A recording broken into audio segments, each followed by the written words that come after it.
过年期间也是有地动，今早起10:11发生规模5.6的地动。这地动中心点是伫咧嘉义大埔，佮有4届地动刷起来，规模是3.2到4.3。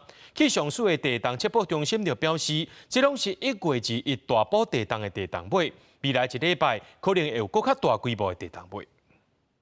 监视器镜头录到放满物件的房间原本正平静，一时物件开始有震动，进度未细，随之地区佮翻新。为早起6点开始，台南南西发生规模4个地动，到10:11，嘉义大埔佮发生规模5.6地动，10分钟之内连续5摆地动。刚有走出去？无啦，无啊。哦，迄惊不好啦，惊是惊啦，不好啦。当然是人心惶惶啦，这个是天灾，你嘛无走啊。嘉义台南的民众明显感受地动威力，手机传来地动警讯，走去路的台南民众一直讲真恐怖。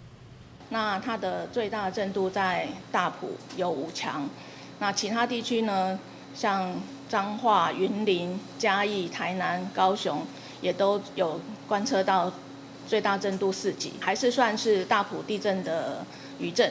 下晡3:16，佫发生规模4.9的地动，震央伫台南南化，深度近10.6公里。针对嘉南地区一直地动，有专家认为震央跳来跳去，范围有扩大出去。在南西的那个地震是有往预警的方向走啦，但是还没有到预警。今天的话比较特殊，它那个6:01的那个地震余震它都是在口下里断层的东边嘛，它现在跳到口下里断层的西边去，属于龙后断层的那个系统。